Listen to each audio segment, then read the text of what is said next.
కొండని తవ్వి ఎలకని పట్టడం కాదు, కొండలాంటి కేసుని ఎలకలాగా నాశనం చేసేశారు. మద్యం, కల్తీ మద్యం తయారు చేస్తూ దొరికింది. అక్కడ ఎవడిది అనేది తెలుసు. ఆ గోడౌను తయారు చేసినోడు జయచంద్రారెడ్డి, అట్లాగే జనార్దన్ రావు.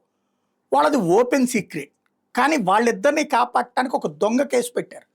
అందులో ఆ జనార్దన్ రావు అనేవాడికి జోగి రమేష్ పరిచయం అని, ఆ జోగి రమేష్తో గతంలో మాట్లాడాడని, అతను ప్రభుత్వాన్ని అస్థిరపరచడం కోసం అని చెప్పేసి నకిలీ మద్యం నువ్వు తయారు చేయి, మా హయాంలో కూడా నువ్వు నకిలీ మద్యం తయారు చేసి అమ్ముకున్నావు కదా, మన ఇద్దరం కలిసి అమ్ముకున్నాం కదా, కాబట్టి నువ్వు రేపు పొద్దున కూడా తయారు చేసేసుకో, తర్వాత నిన్ను నేను పట్టించేస్తాను, ఆ పట్టించేయడంతో కల్తీ మద్యం అని ప్రభుత్వాన్ని ప్రజలందరూ ద్వేషించేస్తారు అంటూ ఒక అర్థం పర్థం లేని తడిక లాంటి కథ అల్లారు.